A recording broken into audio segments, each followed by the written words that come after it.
I've had this one for so long now that it's nearly 40 years, that it's almost impossible to remember how I felt about it when I first heard it. It's that long ago. I was in college. I was in sixth form college when I first got this. I don't remember buying it. I don't remember that moment in record shop where I said I should get hold of this. It was possibly because the first Queen album I got was Queen's Greatest Hits, the one with the photograph on the cover, the first one. Of course, the record I'm talking about is Queen's first album from 1973. Again, another 50-year-old record. So obviously I'm doing these in some kind of chronological order. Now the one thing I do remember is that I thought it was pretty rocking. And I was a little bit surprised because there were no obvious hits on it. It was much more kind of an album of deep cuts. Apart from the final thing, Seven Seas of Rhye. So we still have the classic lineup, obviously, which is a great thing about Queen. Until Freddie died, it was always the same lineup. I like that. Well, what have we got on here? Keep Yourself Alive, of course. Starts it all off.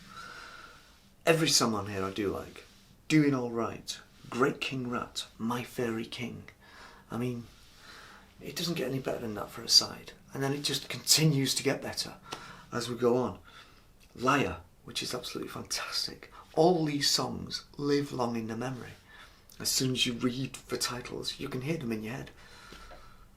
That's extraordinary. There's not many records that do that. Then you've got The Night Comes Down, Modern Times Rock and Roll, with Roger Taylor on vocals. What a great voice Roger Taylor has. Great voice. Son and Daughter, Jesus. And as I said, it closes with the beginnings of the Seven Seas of Rhye. So this was, as I said, the first album by Queen, their debut. Didn't really do a great deal on the charts. I mean, it got to 24 in this country and 83 in America, so it wasn't a big seller. But that's not a problem, because it's great. In fact, I really need to replace this, because sonically this doesn't sound that great. So I really need to get a CD of it, or get hold of a better pressing, maybe a remastered pressing of it sometime, because I think I'm missing out, because I know it's a great record, but I don't enjoy listening to this because of the quality of the pressing. This is a repress from the 80s, and I know there are better versions out there because I've heard them on the old tube.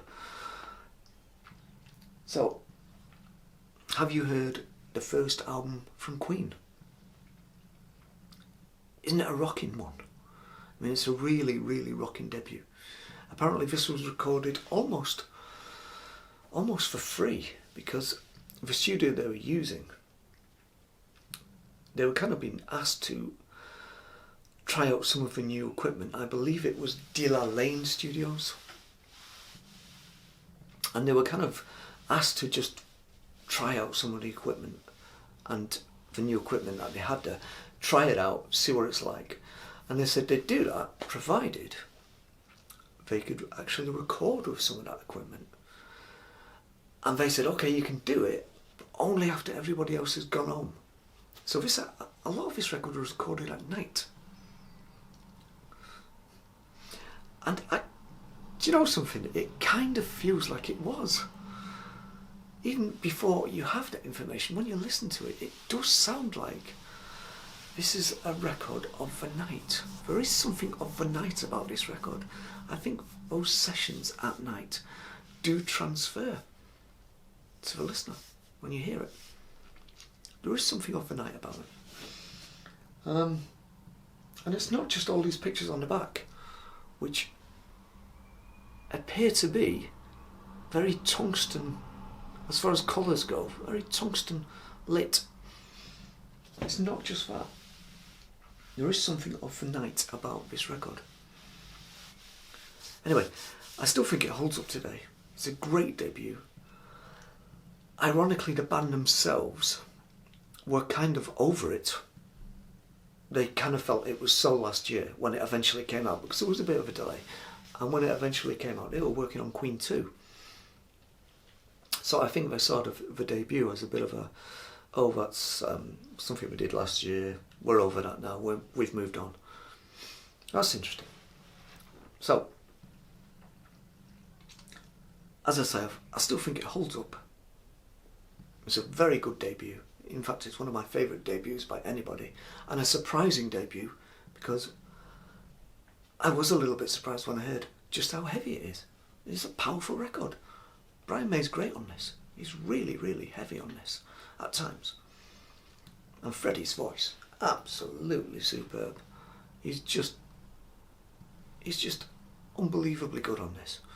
If you haven't heard it, you need to. If you want to hear what I think is one of Freddie's finest performances with the band, hear this debut.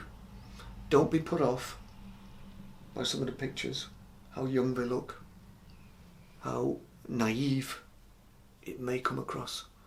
Just by looking at these images, they look young, they look a little, what's the word?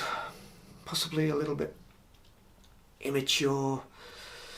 The pictures are all kind of grainy and messy, and you think, you might be led to think, oh, what's this going to be like? Is this a bit rough?